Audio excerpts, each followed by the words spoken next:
Just give, you're ready. Okay. Thank you, everyone. I'm not sure how many people. Shyla, do you know how many people we have here? There is one person on right now. And I'll let you know if there's more that join us in a few minutes. Okay. All right. So we have one person. Wouldn't it be nice to see your face? But I can't see you, but I'm going to get started. Really excited to be here. Really, I apologize. When I was filling out my form, I was thinking, I wish I could tick off that I could speak French and do my presentation in French. But unfortunately, my French is very rusty, and which is bad because I was actually born in Quebec City. And I went to we called it Saint Foy Elementary back in the day, Saint Foy. And my older sister and brother went to Quebec High School. So I do have a history in Quebec. I've lived in Calgary now for most of my adult life. So it's become rusty, but this is kind of motivating me now to get it back. I'm excited about the loneliness epidemic, especially in the context of this post-pandemic era. I'm hearing from teachers and principals in Alberta that it is impacting the way the students are feeling about school these days, and also their social development. And they feel that there's been some sort of a delay in their social development. Where I'm coming from is that I was a high school teacher for 25 years. I taught social study, I taught special ed, ESL, English, and social studies.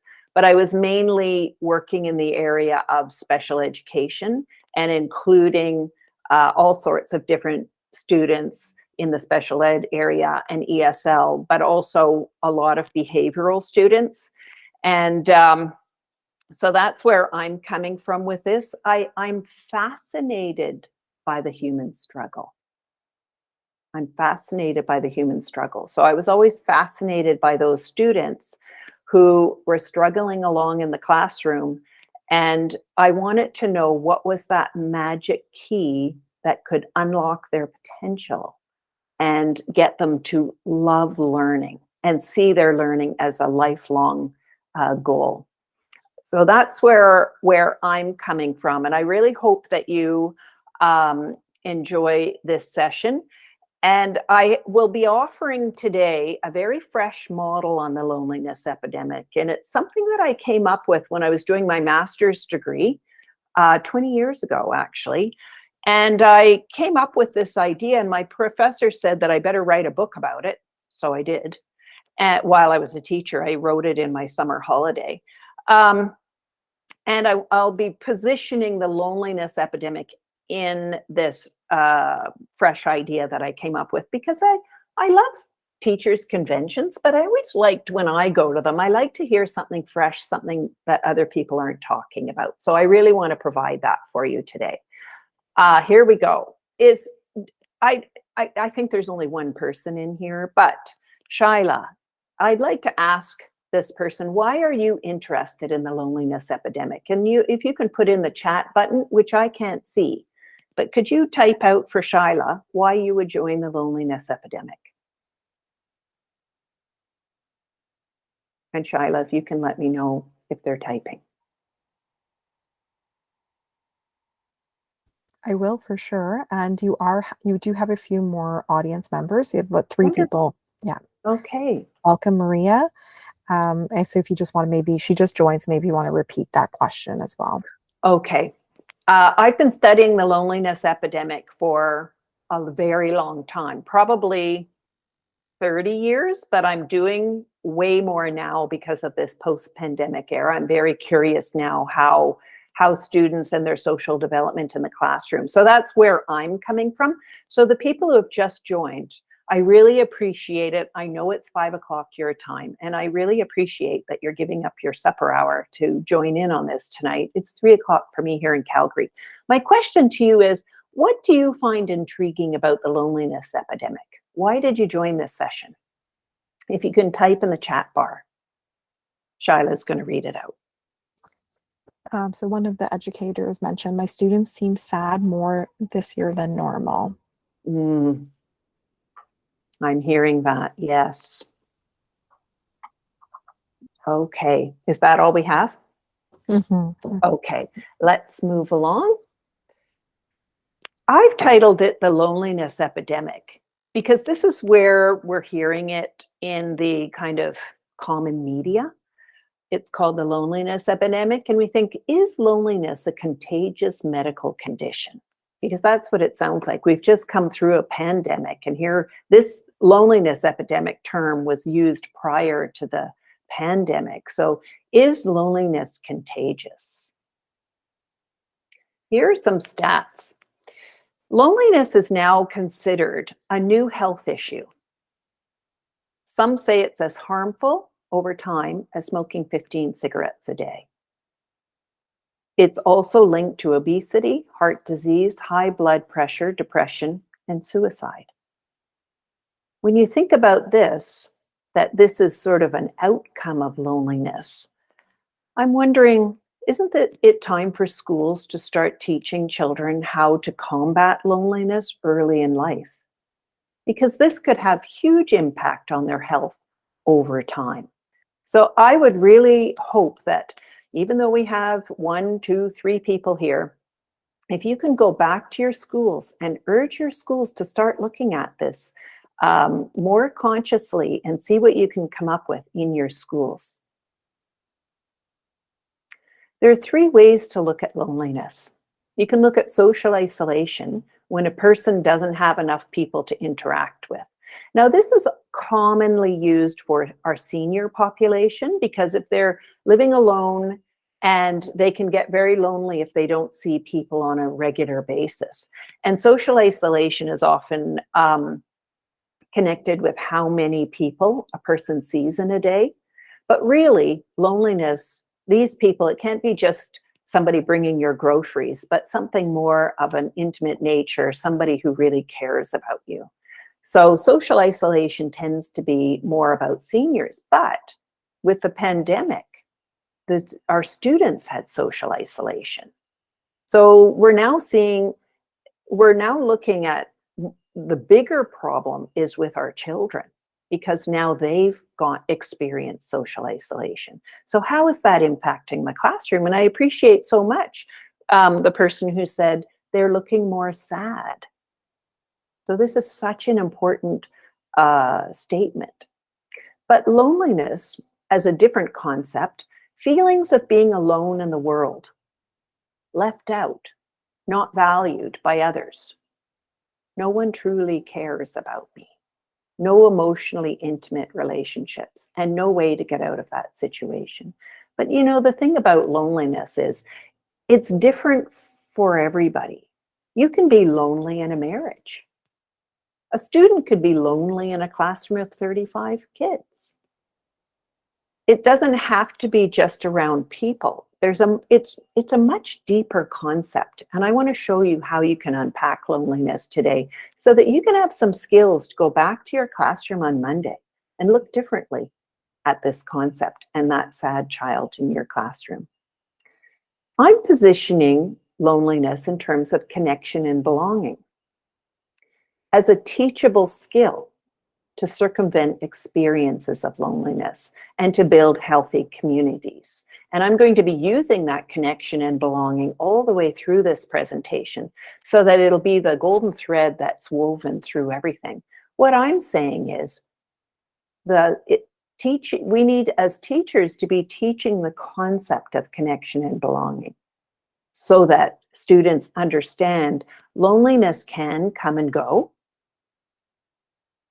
And it's part of the human experience. So it's, what do you do when you have a bout of loneliness? Now, of course, this is all, if it's a very chronic condition, then we want to see somebody, a professional. But what can we do in the classroom that we can start building this concept of connection and belonging? Hi, sorry, I just want to interrupt. This is Yes. Charlotte. It seemed like there was a little bit of a confusion with the link. So now you have 15 people in the session. So I just wanted to let you know a bunch of people just joined in the last 2 minutes. Do you want me to start over? I can. I think we can continue just to be cognizant of the time, but it's up to you if you want to kind of summarize some of the messages that you mentioned. I'll go back here just to give us, because I have stats for you, everybody. So I have stats for these 3 concepts. Thank you for joining. And I know 5 o'clock, when I saw that I was on at 5 o'clock, I'm in Calgary right now. So it's 3 o'clock and it's a big, beautiful, bright blue day with our yellow leaves out here. And I looked up your weather. You have a rain warning I saw today. But anyways, thank you for joining at 5 o'clock during your dinner hour. I really appreciate it. It shows me that you have a real passion for this topic, a curiosity, a passion. You want to know more. And I really hope after this presentation, you go back to your schools and bring in some of the concepts that you're learning today. Take a lead in your school. I'm going to show you the stats and I'm going to give you some tools today that you can bring back to your school. Now, I went back 1 slide.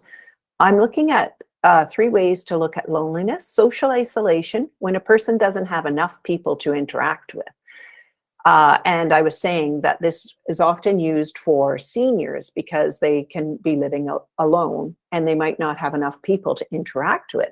But now that we've had the pandemic and students have experienced social isolation, and the very young children are kind of being taught or socialized to stay away, do their social distancing, wash their hands and these kinds of things, and wearing masks.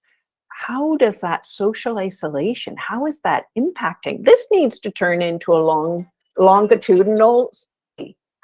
And so I would like to, start having the people who are here today start taking this up in your school, use it as a PD day.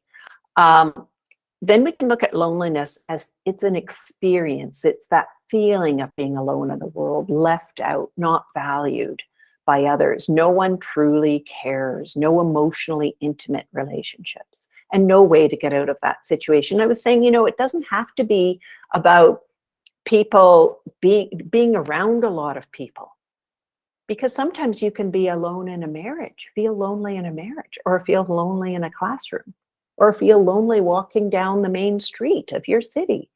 So we want to look at loneliness as a really nuanced concept, and it's different for everybody. What makes me lonely might be different for you. I'm looking at it as a skill set of connection and belonging, because I'm trying to give everybody here tools for how to build connection and belonging, because loneliness, unfortunately, is part of the human condition. We will feel lonely from time to time in our lives. What do we do about it? And teaching students, yes, sometimes I feel lonely and this is what I do about it. I think that connection and belonging is a teachable skill. Pre-pandemic, nearly 50% of US and UK people said that they always or sometimes feel alone or left out. We can probably transfer those statistics over to Canada and just say, if you're walking down the main street of your city, you can look around and you know how many people walk past you without saying hello, maybe with dead eyes, that sad demeanor. You can probably start counting them as you were sitting there on the sidewalk. So the UK government decided that they were going to establish a minister of loneliness in government to start looking at loneliness. If 50% of people are feeling lonely, what can we do about it? And I'm going to show you today some of the ramifications of loneliness moving forward. We talked already, before some of our people joined, we talked already about that it can lead to obesity, and it's like smoking 15 cigarettes a day, high blood pressure, heart condition, and depression and suicide. This is a major concern, and I think teachers can very gently make a difference. And I'm a pro-advocate teacher. I was a teacher for 25 years in special ed and working with behavioral kids and English and all of this. So I'm a champion. I've been in the classroom, and now I'm taking on this topic. And by the way, I'm thinking if we had some sort of a connection and belonging strategist attached to your school, so that you can start looking in your school about what you can do in your school. And I've got some suggestions as we move further along. In Canada, now I got these statistics out of the social culture survey. Canadian youth are the new lonely. We used to think of it as a senior issue, but now Canadian youth are the new lonely. 13% of Canadians overall often or sometimes feel lonely. 2/3 of Canadian university students feel lonely. Young Canadians experience loneliness more frequently than older Canadians, and this is from the Canadian Social Survey, and that's August to September 2021. So these are very current statistics. And this was while the pandemic, because there were researchers starting to look at the impact of the pandemic. But here's what I found very interesting. Girls 15 years to 24 years report experiencing the highest levels of loneliness, 29% in this survey, the Canadian Social Survey. Boys 15 years to 24 years, 18%. So if you combine those, that group holds a significant share of the loneliness epidemic. Seniors, 9%, and 75 and over, 14%. And they broke it down culturally and racially and South Asian. There were lots of statistics and I had to pool them all together, but 13%, and they're saying 13% is kind of at par with the rest of, the whole overall population, and Black at 11%. So is it a racial? So do you see what I'm saying? It's like it's so complicated, this whole loneliness epidemic, and it's different for everybody. But what's really concerning and of importance to us is these kids 15 years to 24 years. Now, this survey didn't survey kids younger than 15. The survey started at 15. So what's happening with that group of children in our classroom? And I'll show you why in a minute. I'll show you why I'm concerned about this. But so why is the experience of loneliness increasing? I'm gonna just run through some of these, but Shyla's running my chat for me, and I'd like you to put in the chat box, because I can't see the chat box from my screen. But why is the experience of loneliness increasing?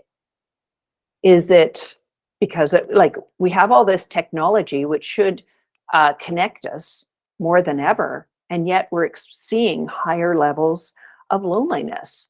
We can have illness, poverty, living in cities versus rural, people who have developmental issues, or kids who are in special ed programs, because that's where I come from in the special ed realm.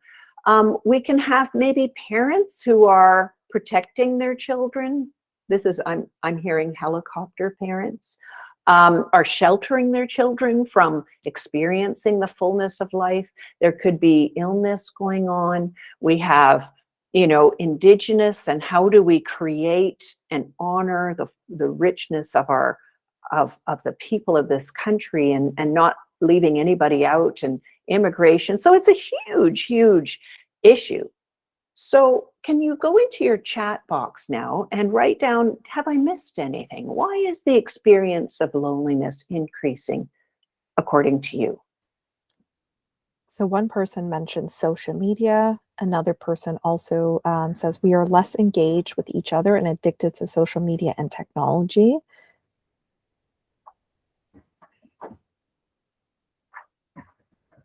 Thank you. Well, I was actually been reading up on that, and when young people limit their social media, their loneliness they stop feeling as lonely. So you're absolutely correct. You're correct. What are we going to do about that? It was supposed to connect, but it's starting to make students and young people more lonely. Are there any other ones on there, Shyla? Yeah, so there is another one, lack of true connection. Young adults are on their phones even when they're together. And then somebody's also asking, like, is that what you just mentioned right now as a result because we know some more statistics, right? Some of the stats. Can that be a reason why? Well, as soon as you start studying something and getting statistics, then you'll start gathering this up. Maybe it was there all the time. But I do think that the social media, I'm going to tell you what happened pre-pandemic, okay? So I was giving this presentation at Calgary's Teachers Convention, and this was the February before all the March lockdowns. And I was in a room that had about seating for about 300. And I was up against a really famous keynote speaker. And I thought, who's going to come to my session? You know, it was Arlene Dickinson from Dragon's Den. And I thought if I were still teaching, I'd go to Arlene's session. So there were big round tables of 8 in my room. And I was setting up my PowerPoint and making sure my room was good. And then this woman came in at 8:15 and I had a start time of 9. And she said, excuse me, but I'm on your wait list. Do you think I'll be able to get into your session? This was a room that could fill 300. And I had a waiting list. But you know what was so interesting? I thought, I'm going to watch, because they're all teachers. I'm going to watch what happens. So one teacher came in, sat at one round table. Another teacher came in, sat at another round table. Another teacher came in, sat at another round table. All separate. And what's the first thing they did when they sat down? You can probably imagine, without even the chat button, got their phones out and started scrolling. I thought that was quite fascinating because we're talking about the loneliness epidemic. So I actually went around and started chatting with people about, oh, where do you teach and what grade do you do? And, oh, what's your story? And going around, and they looked relieved that I had come up and started talking to them. When I began my presentation, and I was scheduled for the first day, so 9 o'clock on the first day, the Thursday, not 5 o'clock on a Thursday evening during supper hour. But anyway, it was 9 o'clock in the morning. And I said to them, you know, I noticed that you all sat at different tables. What would have happened if you had sat beside somebody and said, oh, hi, where do you teach? What grade? Oh, do you know so-and-so? I mean, we're all teachers. We have so much in common. There's so much we can talk about. And what part of my presentation was using convention as a way of meeting new people and making new friends. I said, think about every session you go into from like all day today and all day tomorrow. You don't even know the love of your life could be in the next session. And you are not going to meet them because you're sitting by yourself and you've got your phone out. So at the end of my session, they said, oh, we wish you were coming at the very last session on the Friday so we could show you how all the tips that you gave us today actually panned out. I would have loved that too. So I'd like to hear from you, actually. I love emails. So I think that social media and teachers can be guilty of that too, I guess, if that's the word. And so we have to build our own connection and belonging skills. Now, here's the next, okay, now we have the impact of pandemic. You're in the classrooms. How have we're going to get our chat, so start putting your chat information in here. How have the lockdowns, social distancing, face masks, sanitizing measures, online learning, the news, to vaccinate or not to vaccinate, illness and death, uncertainty. How has that impacted your classrooms? Do you see a change in student behavior now that wasn't there previous? Can you put something in the chat? And Shyla, could you read them out if they're in there? Sure. I think somebody already talked a little bit about this as well. Their comment came in. So they mentioned that people got used to being alone and they might be more scared to socialize, a social anxiety. Another person is mentioning it created a huge division. And I think also somebody else's, I'm not sure if it's a question or just a statement, but a social media is an antisocial way of socializing. And then there's a Mhm. question mark. So it might be a question. They can clarify if that's a question or a Well, statement. thank you, Shyla. It's so interesting. Like, I was down in the park. I have the Elbow River right near my house. And I was down there and I saw this beautiful young girl. She was totally made up, beautiful outfit on. And it must have been this time last year because all the leaves were beautiful. And she had her camera on one of those little tripods that you could wrap around a tree. And she was standing there looking like she was having the best time ever. And I thought, oh man, and now you're going to post that on social media and it looks like you're having a fantastic time. But when I'm standing over here, you're all alone, you know? So I thought, there are ways to step in the classroom, and we're going to be getting into that today. So I'd love to hear what you're doing, because if you're here today, you're probably already doing some of these things. So how does the loneliness experience differ from person to person? Because sometimes you want to say, what are you lonesome for? It's a very complicated thing. And really looking at yourself and saying, what happens to me when I get lonely? What do I do about it? I'm going to tell a story about a student that became really concerning to me. And this would have been 30 years ago. But he's the one that started me on this loneliness epidemic research trip. And so I taught regular English classes.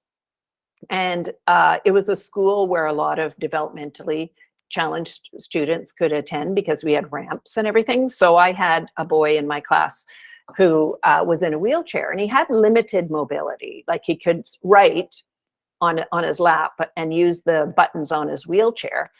And but he used to come storming into the class with motorized wheelchair and coming in, and he'd sit somewhere on the side, and he had kind of a gruff face on. So anyway, we had a writing assignment, and when he handed his writing assignment in, it was, now I taught high school, right? So he was in grade 11. His writing assignment was so full of rage. It was full of rape, violence, blood. It blew my mind when I read it. But he was a really good writer. But the content was disturbing. Now, if he were an able-bodied student, I would have taken it down to we have police constables. I don't know if you do, but we had police constables in our school. They were kind of like a resource teacher in our school. And so I would have taken it down there and say, does he have any criminal record? Is there something on this student? But he couldn't act on what this writing said. So I said to him if he could stay over lunch hour. And I said, listen, Wade, I'm not marking this writing, because I said it's violent. It's full of rape and blood, and I'm not reading it.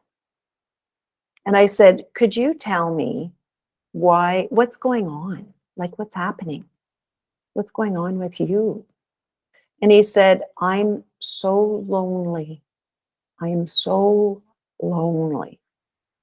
I don't get to talk to anybody. Nobody talks to me. I have no friends. I'm so lonely. And I said, well, you can come and have lunch in here anytime you want. But he wasn't lonesome for an old teacher like me. He was lonesome for having friends his own age, his peers. So I said, well, I went back to the idea of connection and belonging. And I said, Wade, the kids at this school are really nice kids. And they want to be friends with you, but they don't know how, because they're just kids. They don't know how. So you're going to have to teach them how to have a relationship with somebody in a wheelchair. Oh, he said. And he said, well, how do I do that? And I said, well, first of all, you wear your hair all down in front, and it's kind of greasy. So so if you can ask your mom to wash your hair and get a haircut and put a little, like I said, you're such a handsome guy. Like get a really nice haircut and then little hair wax up in here to just sort of kind of give it some body. I said, you're like super handsome. And I said, you're in a black wheelchair, but you always wear black clothes. Wear a t-shirt that pops or has sayings on it or some really nice, like bright pink, bright purple. And so that it pops out of your wheelchair. And then you're going to have to pay attention to your face because your face says, stay away, stay away, stay away. So you're going to have to relax your face now and smile at people and have a more relaxed face. And so when you're going down the hallway and somebody's at one of the doors, you say, oh, hey, buddy, can you grab that door? Thanks. Thanks, buddy. See you later. Just be breezy. Be breezy. Well, the next day he came in and he had his hair all cut and he had the little hair wax going on, had a really nice shirt on. So it started, but he was still having lunch. And then this violence in his writing disappeared. I said, you're a beautiful writer. I'll show you how to be a beautiful writer. That's my specialty, but just not the violence. So we started on that. And then here was where I knew that I had done something great. You know how as teachers, you just have those proud teacher moments? Well, I had a proud teacher's moment. And it was, I heard this, Miss McKinnon. And I looked, there's Wade going up the ramp with this beautiful girl sitting on the side of his wheelchair. And he's giving her a ride up the ramp. And he turned around, it's working.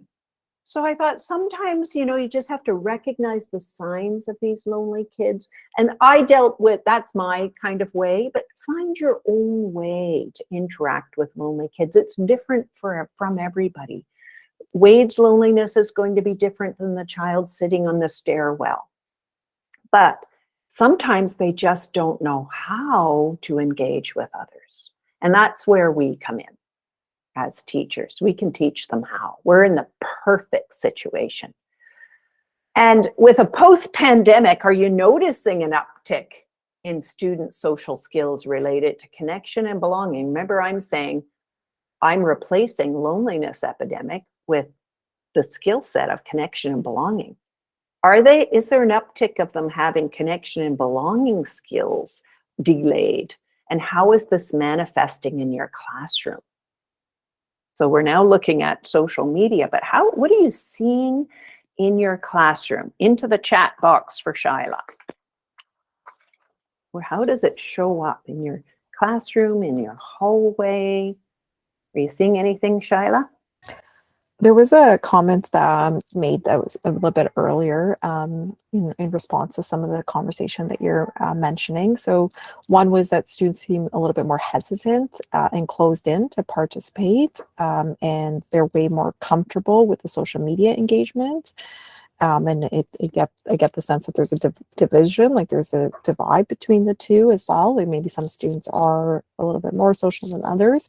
And then another educator is also mentioning about like COVID still being real, right? So the comment is, my students are special needs, so they were absent until they got vaccinated.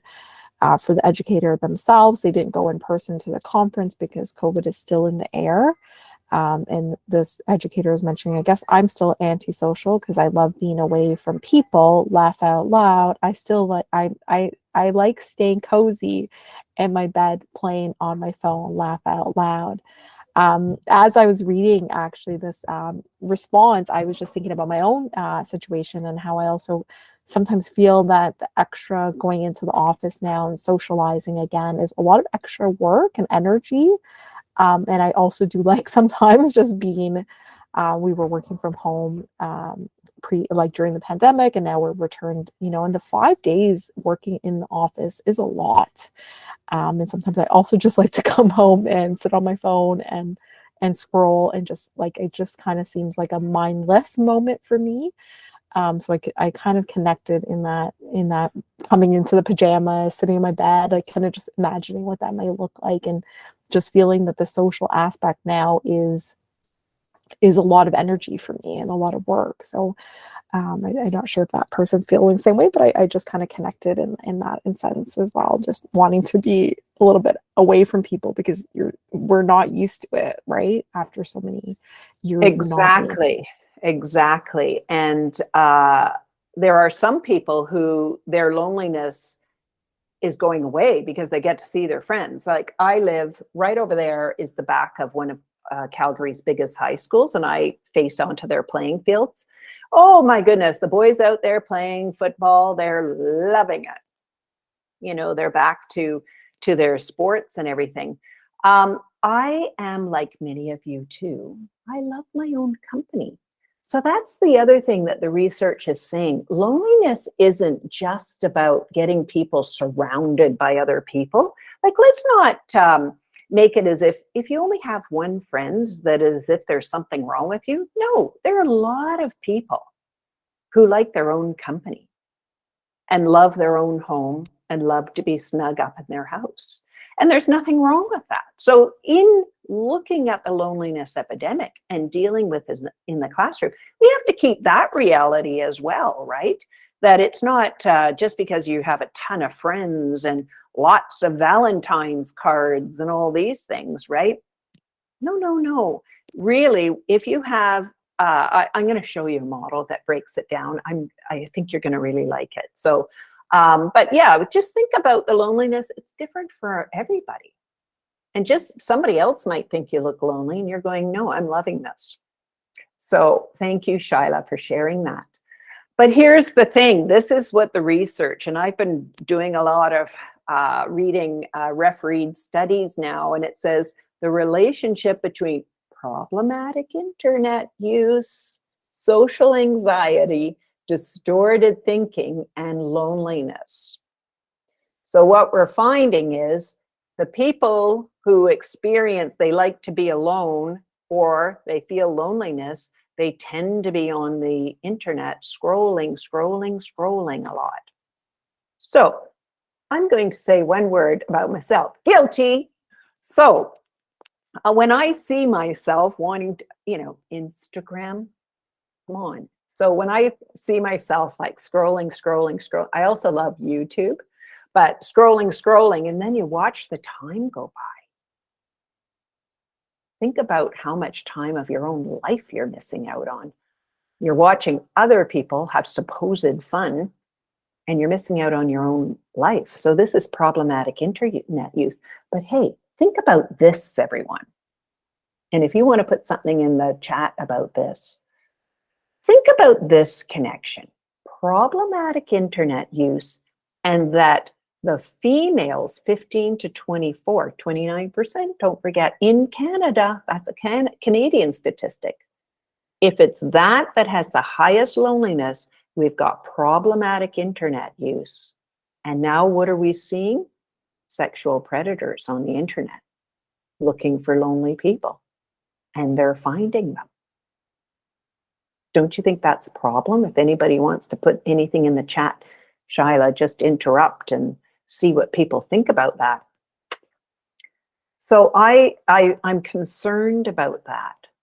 I'm concerned that lonely people will get on the internet. We had a young Calgary girl here who was only about 14 or 15, and she committed suicide because she was always online, and she got held by a problematic internet use, but then a sexual predator, and then revealing things online, and so she ended up committing suicide. So this is something like we really got to take care of this loneliness, but in a real delicate way. And then social anxiety. And so people who have social anxiety already, and I've been interviewing principals and teachers in Calgary area, but social anxiety, they're saying we're finding that people who are already socially anxious really still loving the mask, loving staying home, loving the social distancing, because in many ways it kept them where they're comfortable. And now it's difficult to get them to be comfortable. All this work we did on resiliency, they're telling me, it seems to have disappeared, and social anxiety has taken its place. But the other one is what I'm concerned about is loneliness can lead to distorted thinking. Okay, so what does that mean? Failed attempts at making connections and feeling a lack of belonging can lead to distorted thinking and a perception of being a victim. So many, I've been researching school shooters because I'm fascinated by that topic too. Do you see the boy up on the top right? That's Nicholas Cruz, and he was just sentenced today. He didn't get life in prison. He's the Parkland shooter.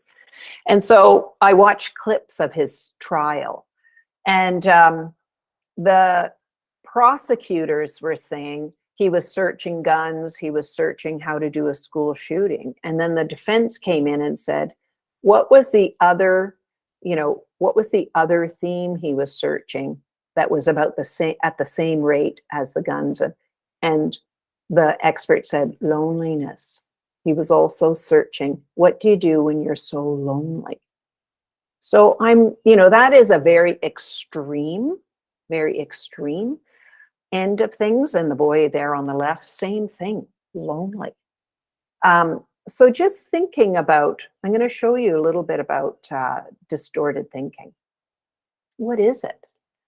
Polarized thinking, black and white, right and wrong. Okay. Overgeneralization. So what we're finding in the literature is that loneliness is linked to distorted thinking. You feel lonely, and so you might take one incident that happens and you put it as if this is every day, like I'm lonely all the time. Nobody cares about me ever. And so they'll do overgeneralization, catastrophizing, assuming the worst about things. But this one I find interesting, personalization. Blame self when it's not their fault, but also intentionally feeling as if they're being excluded or targeted. So some kids will, if they see a bunch of kids at the lunch table who are really having fun, they're talking about the football game last night and they're kind of fooling around at the lunch table, and a really lonely child walks by, they might think that those kids are intentionally excluding them or targeting them, when the kids who are sitting at the lunch table didn't even notice that child walk by. They're just talking to their friends. So sometimes this can happen in mind reading. I think you're thinking, and some of you may have had students in your classroom saying that, I know you think I'm stupid. Well, I don't think, so just watch for that as well. They'll ignore all the positives and only bring out the negatives. They, bias thinking, should statements. Their emotions are the truth. I feel lonely, which must mean that you're excluding me or you're leaving me out. And what I'm saying is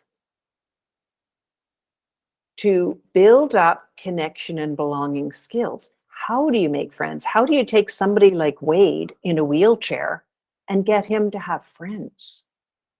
Because he had a lot of this distorted thinking, and it wasn't that the kids were excluding him intentionally. He just didn't know how to connect with them, and the kids didn't know how to connect with him. But he had a large social circle, and at the end of the year, actually, there was a inclusion forum in my school, and the school board all came, and he was one of the people talking about his experience of inclusion. And actually, three of the 5 students were mine. I was very proud. I couldn't go to it because I was teaching at the time. But anyway, 3 of them were mine, and because I'm an inclusion specialist. And so Wade said, it was grade 11, right? Wade said, Ms. McKinnon was the first teacher who ever even talked to me. Whoever, now that could be overgeneralization, polarized thinking, mental filtering. He might have forgotten other teachers trying to reach out to him, but for some reason, the way I spoke to him worked. But he said now he described his whole inclusion. So with social anxiety, I put a few things down there too. Fear of being judged, worry of embarrassment or humiliation, intense fear of interacting with strangers, fear people notice you look anxious. So with these combined things in the classroom, sometimes just knowing that these exist. And in my classroom, I would say, is that really true what you're thinking? And because we talked about, I could do that with being an English teacher, we talked about all of these things. So I'm saying being human is a very complicated endeavor. Life is a constant series of lessons for how to do life better. And here's my model. You can ignore the one on the left if you want, but here's what happened. I talk about the 5 dimensions of self. If you look at the one on the right, I was doing my master's degree at the University of Calgary, and I was actually doing it on teacher professional growth plans and professional learning and all of this, organizational culture, all very big mastery type things. And I took one class. We had to take 10 classes. I took one class just for myself. That's something I was always interested in. It was called Philosophy of Mind. Our very first homework assignment was to go home and think about how the body, mind, spirit are related. Huh, interesting. Okay. So I went home and I thought about it. How are they related? And I thought, actually, I think we have more than 5. So don't think this is a religious thing over here. It's just the one on the left. That was the language we used in that class. But it kind of comes in handy because it really helps you understand how this connection and belonging works. Anyway, I came back to class and I said to my class, and it was a master's PhD class, and I said, actually, we have 5 dimensions of self. We have a body. Here's mine. We have a mind, which is your intellectual part of yourself. It's your systematic part. It's the one that does your taxes and everything, right? It sets up your lesson plans. You have, I'm calling your spirit as your real self and your emotions. So it's who you really are. It's your passions. It's your emotions. It's all of those things. Your soul, I'm saying, is your purpose and significance. And people really need a sense of purpose and significance in their lives. And I'm saying the 5th dimension is we all have a need for connection and belonging. And I'm saying you don't have to have just, because I know that some of you like to go home and put on your flannels, and especially on a rainy night that you have tonight, to go and just put on your nice comfy clothes. And so it doesn't have to be connection and belonging with a person. It could be connection and belonging with your purpose in life. It could be connection and belonging with a hobby that you're studying or a book that you're reading, and you just want to sit on the couch and read this really great book. Maybe it's about doing some of the passions. Maybe some of you you're planning on going to Mont Tremblant for skiing, and that your real self loves to do these kinds of things. So if you can think about yourselves more broadly, and the other thing I like about this 5 dimensions of self is you have 5 dimensions, you have 5 fingers. So you can always say, have I attended to my 5 dimensions of self? And I also like that it looks like a stick figure in the middle. So what I'm saying here is what I'm also saying is that you are born dominant in one of your dimensions. And that's why these 5 words kind of make it easier to talk about.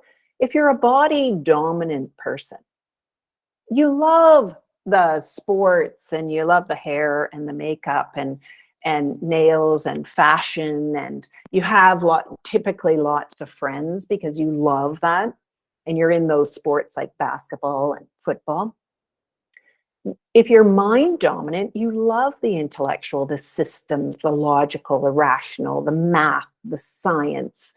Some of you might be like principals or somebody in administration where you have to systematize everything, and you love that because you're a mind dominant person. Or you could be a spirit dominant person where your emotions, how you feel about things, who you really are, is what is the most important thing to you. And then if you're a soul dominant person, it's your purpose. And I bet we have some soul dominant teachers sitting here tonight who teaching is their purpose in life. I mean, come on, you're here at, it's now 10 to, what does that say? 10 to 6. Sorry, I'm 2 hours behind you. 10 to 6, and you're here. This gives you purpose and significance, who you are as a teacher.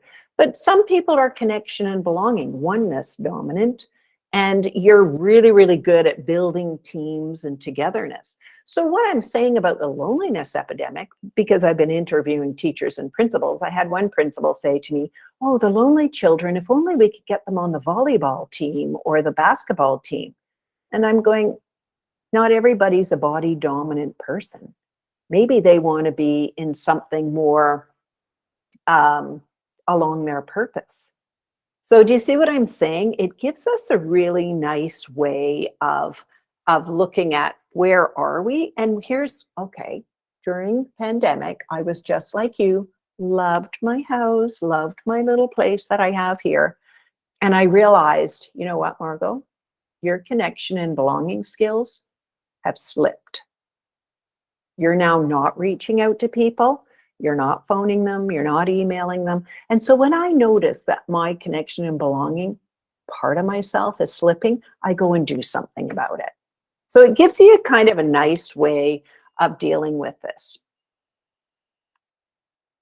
So loneliness is a sign that your oneness dimension, your connection and belonging is low. But you see, what's so great about that is now you can do something about it, because it gives you like an idea of where you are slipping. So when I talked with Wade, I went to his physical. Let's get your, let's get your hair cut and washed, a little wax in there and your shirt. And I don't have to worry about your intellectual because you're already there. You're a beautiful writer. We just have to stop with the rape ones.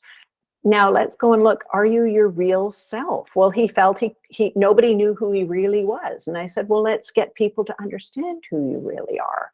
And then what do you think your purpose right now is to teach all these kids at this high school how to have a relationship with somebody in a wheelchair? Is that your purpose right now? Loved it.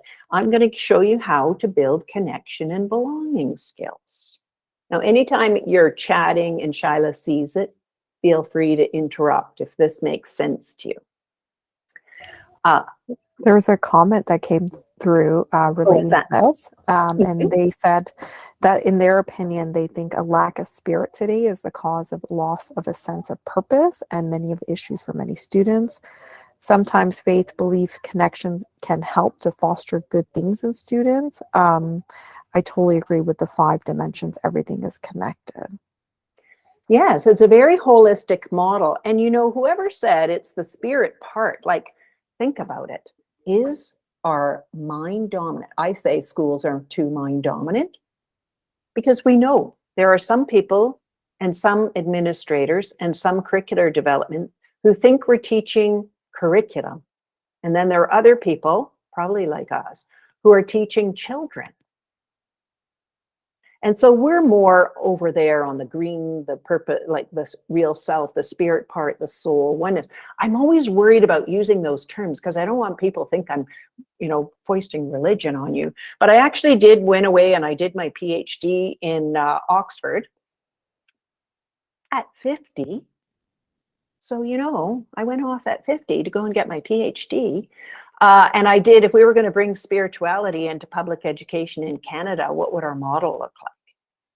And I just love my thesis. I'd love to go all over Canada at every single school because the teachers are saying that the kids who are struggling with their academics, it's often because of the spirit. Their spirit is getting crushed in a mind-dominant system.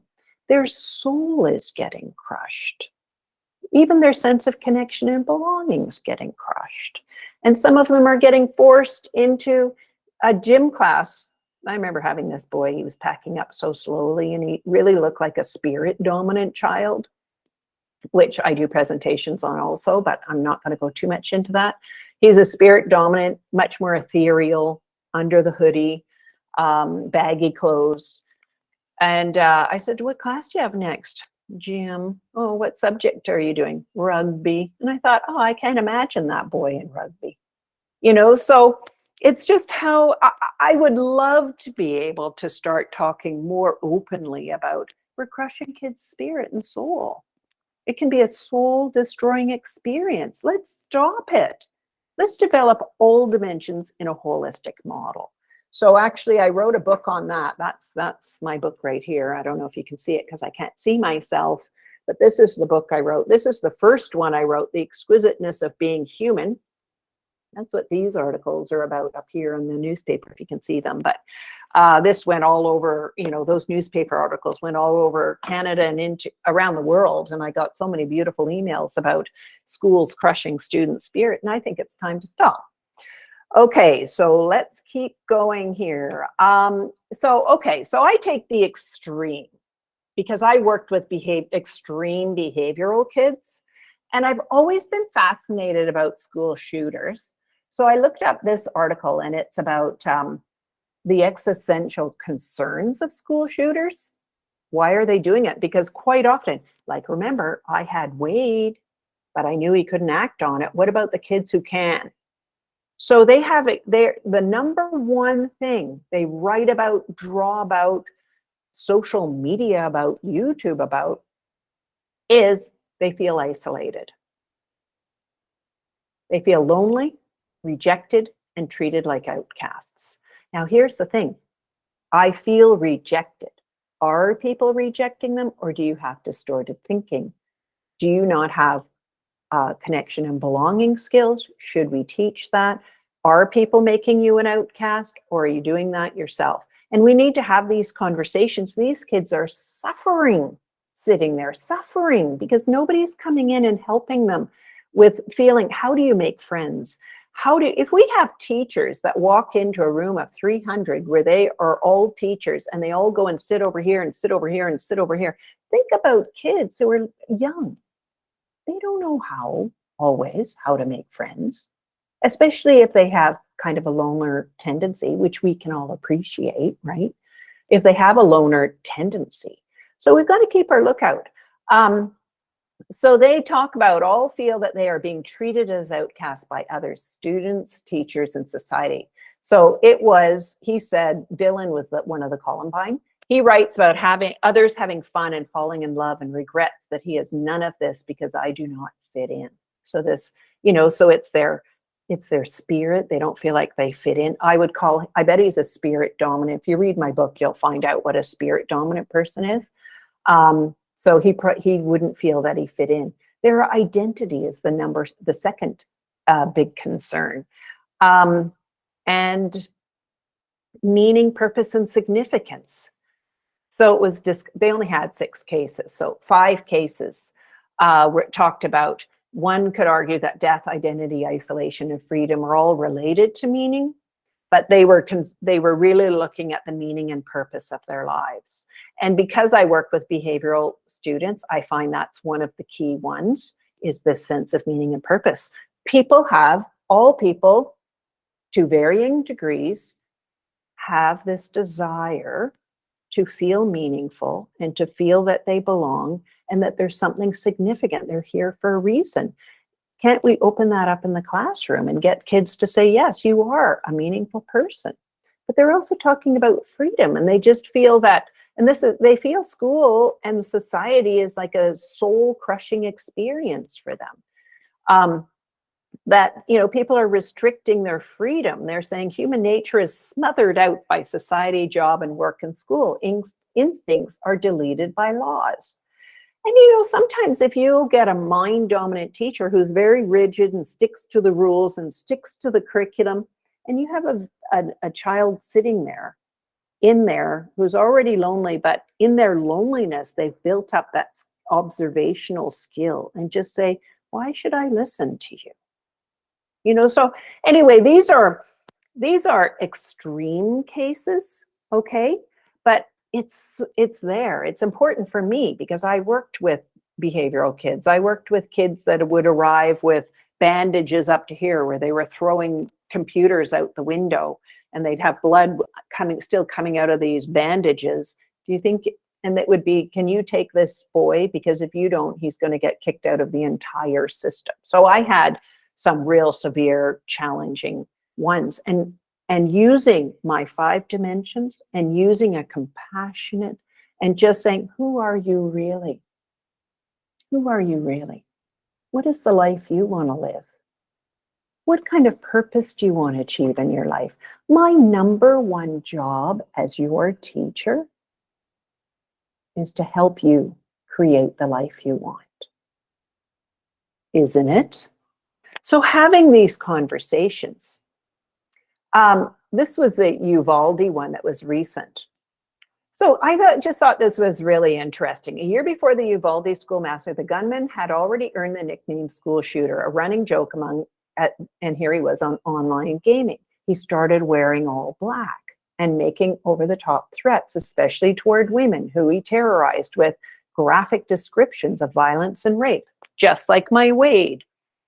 Relatives described him as someone shy and quiet who was reluctant to interact with others. He had a speech impediment.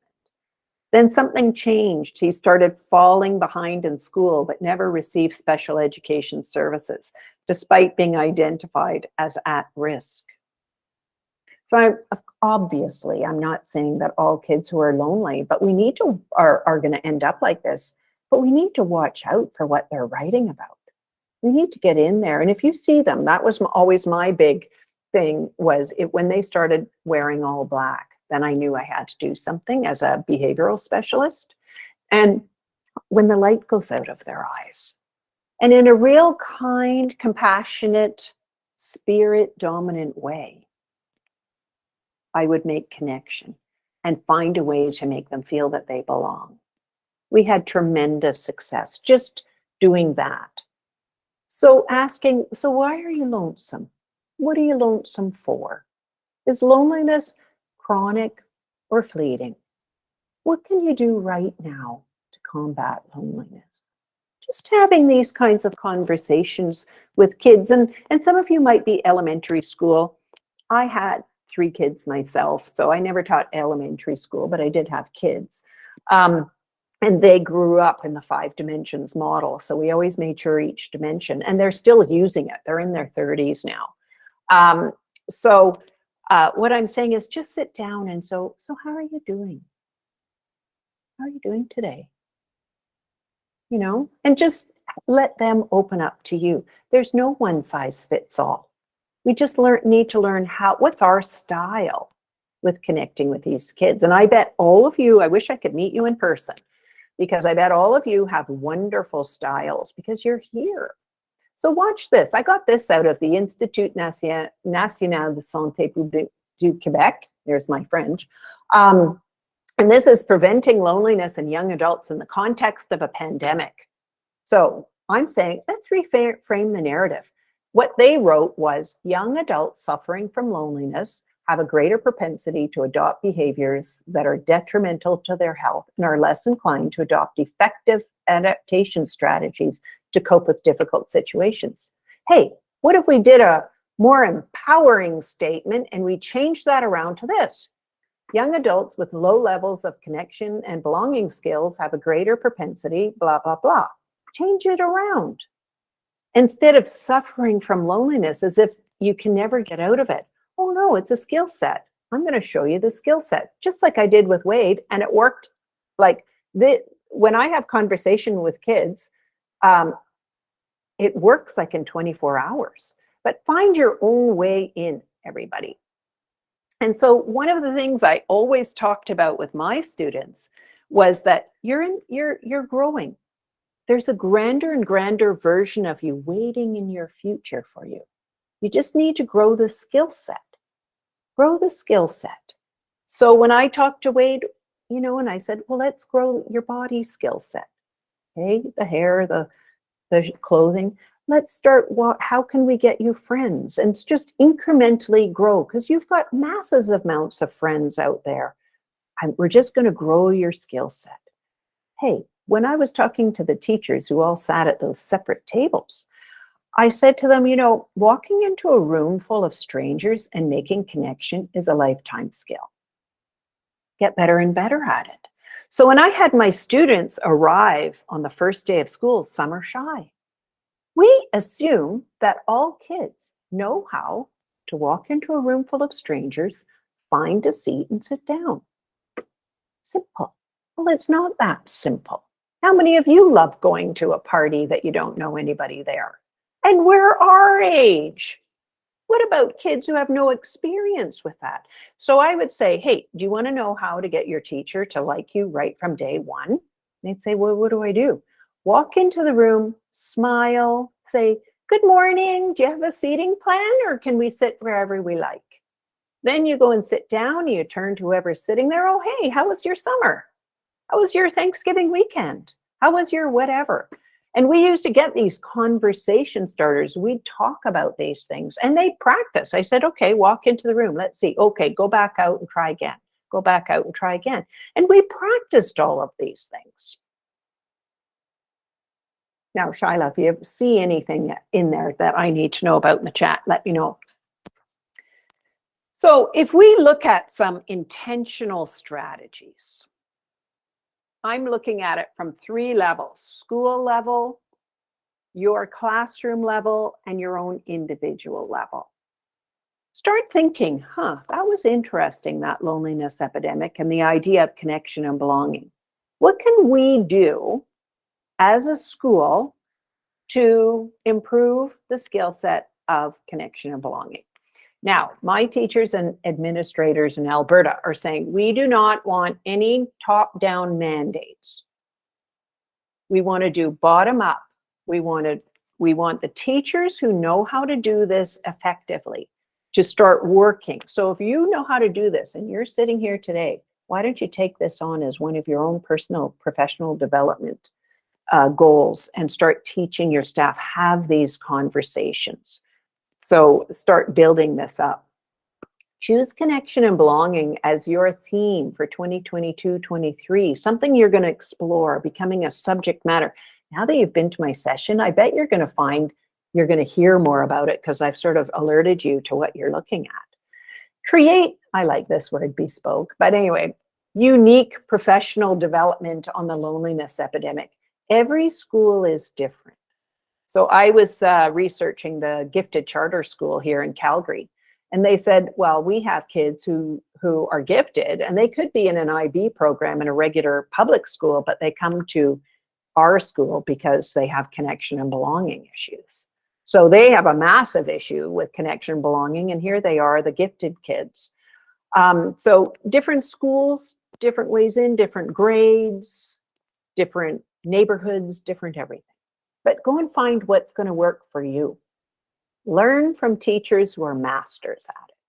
Create spaces for connection and belonging to occur. Host activities that bring people together, and measure and publish your results. So why don't you just say, here's where we are. Our students are looking sad. Our students are on social media too much. Our students look lonely. Okay, start with some school level. How can you start, addressing some of these things in your school? Now, I had an amazing principal who I taught at one of these schools in Toronto that was, I don't know if you know who Mr. D is, but anyway, he used to say 3 schools he'd never teach at, and they were all the ones I taught at. I love them.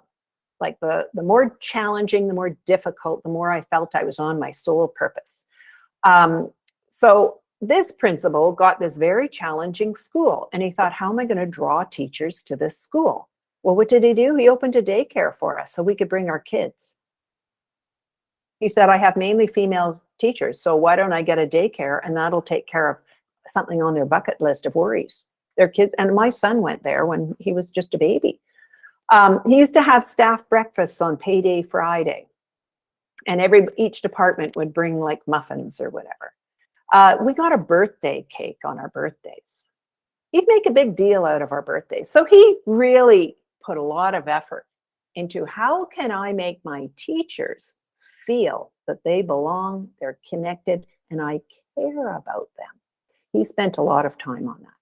So let's go and have a look at your classroom level.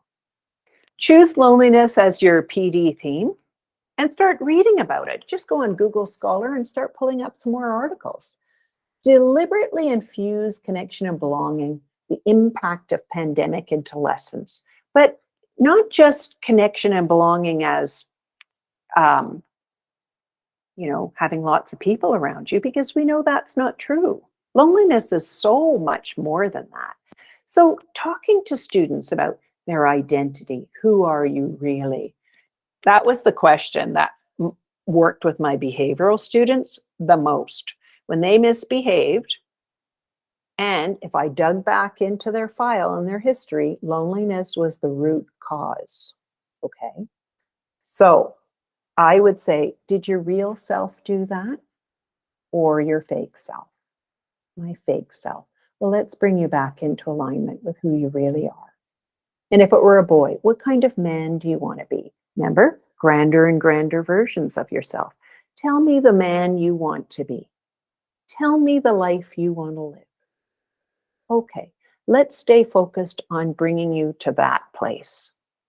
All right, so you're going to have to give up this behavior because that's not going to get you where you want to go. So how do you build that in? Build in the sense of meaning and purpose. Build in the students' passions in there. It's not just a mind-dominant curriculum. Reconfigure your seating plan frequently, from small groups to a circle. I used to have them in small groups of 4.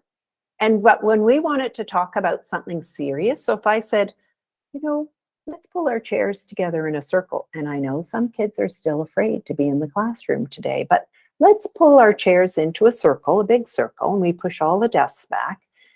We need to talk, how are you doing coming back to school after the pandemic? How do you feel about that? And just opening up these conversations. So my students knew when they were in groups, they were working on something, when they went into the circle, this is where we're going to be honest. This is where we're going to share about how we see the world and how we're doing. And they got used to that. And they really, the kids who were super shy at first, because there's no desk in front of them, after a while, they really got into it because they realized I taught them how to share, how to build a friendship in that group. Teach children how to walk into a classroom, greet strangers, make friends. It's a skill you're going to have to do for the rest of your life. So I said to my students, why don't you be the really, really good at it? Get really good at that, because that's a skill set for life. You can take basketball in gym class. I have not played basketball since high school. But I do have to greet strangers every day. How can I be really good at it? Teach them about the loneliness epidemic. Talk about problematic internet use. Run experiments. I used to run experiments with my students. So with that one, I'd say, okay, you have to stay off social media for 24 hours and then report back. So then we'd get our circle the next day and we'd say, did you do it? We start talking about what was the impact of being off social media for a whole day. How did that impact you? Now let's write an essay about that. And of course, if you have small children, I'm expecting that you know how to sort of tailor it to different age groups, but just talking about it. And, I see parents posting their little kids on Instagram and having their kids all dressed up with earrings and lipstick and everything to make their posts, and they're only like 3 or 4 years old. So I don't know, start talking about what is the impact. Here's what the research is saying. Let's start, it's an addiction. Let's see if we can get ourselves off. And then start talking about this concept of distorted thinking. So monitor the experience of loneliness in your different groups and in your classrooms and see if you can make a difference there. And, teach how to do an oral presentation to your students. It's not just about the content, but how do you stand up in front of people? How do you grow more and more confident? And I used to teach all of that, like a director in a movie. Cut. Okay, move your body over here. Make sure it comes this way. Stand here, put your shoulders back. And the confidence is amazing about how much they could grow. So at the individual teacher level, well, how are your connection and belonging skills doing? self-reflection and inquiry. Have you we talked about that already, you know, wanting to stay home snuggled up on the couch with your book, but is it time to kind of get out there? Get back out there. Maybe the love of your life is out there. No, I'm looking outside because I'm looking at that high school. Maybe the love of your life is out there. Your new best friend is out there. Find out where you need to grow. I went through a very lonely period because I got divorced early when my kids were small. And then, you know, I don't know if anybody got divorced, but anyway, I did. And you lose some of your friends. So I decided I was going to make 5 new really good friends a year. And so I'm doing that every year now. I've got so many friends. But host a dinner party, have nights out, fun times. It's not all about work. And you know what? I was so shy, I couldn't do public speaking, but I had my book, right? So I thought, well, how am I ever going to talk about my book or talk about the loneliness epidemic if I'm afraid to give presentations? So I made myself take a position at school where I had to get up and do a 5-minute presentation at every, staff meeting. And I remember 2 weeks before I'd be all nervous. I couldn't remember anything. A week before, nervous. The day of, so nervous, I'm sweating, you know, had to wear clothes that didn't show sweat, you know.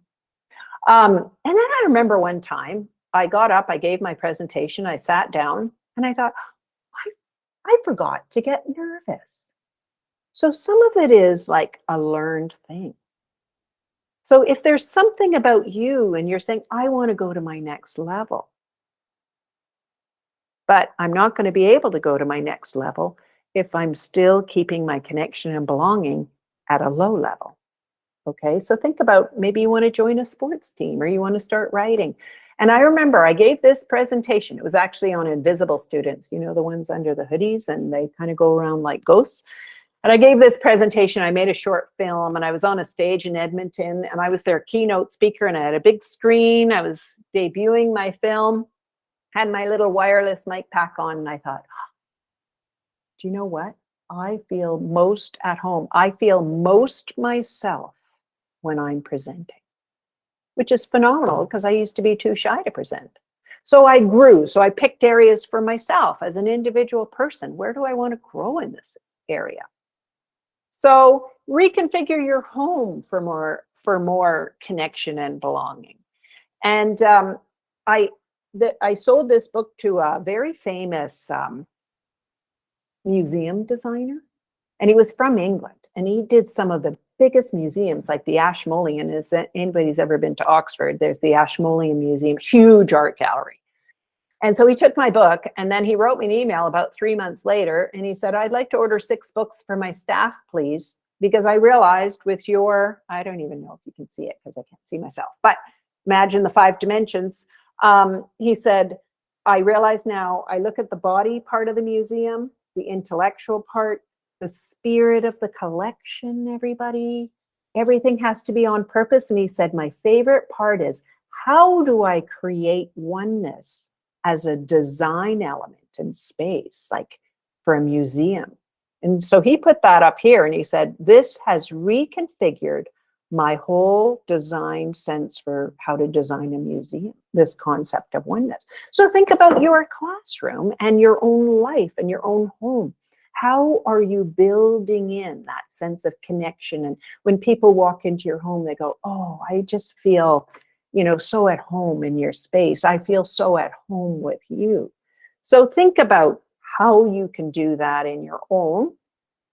And I want to be able to open up the chat after here because we've got 10 minutes. What have we learned? Good relationships keep us happier and healthier. We live longer if we have warm relationships. I didn't put this one on here, but I've been researching seniors. Having one person to count on, even I put bad because I was running out of space on that line, but even if it's kind of a Bickerson relationship, it's better than nothing, and it protects your brain health and memory. Okay, so I thought I live in a condo now, and I'm on the board and I'm building connection and belonging because we have some seniors in here. And I want them to grow into healthy, healthy old seniors and have somebody around so that we all protect our brain health and we all live longer. We're all happy and healthier. Because here's the thing, loneliness magnifies our pains. It can lead to distorted thinking and social anxiety. So we need to work on our connection and belonging skills. So teach how to build connection and belonging skills. There's no one size fits all. We need to learn more about the experience of loneliness because your experience is going to be different than my experience, different than Wade's experience. And we need to really look at what is the impact of pandemic protocols on students' social development, because this is really real. And I'm going to back over here. Think about your great future. Get ready for it. This is how I taught my students. They wrote an essay on this. Living is a thing you do now or never. Which do you? Beat time. So the idea, by building connection and belonging and getting out there, getting connected to your passion, to your purpose, to other people, and really making your life extraordinary. Don't sit there on social media scrolling.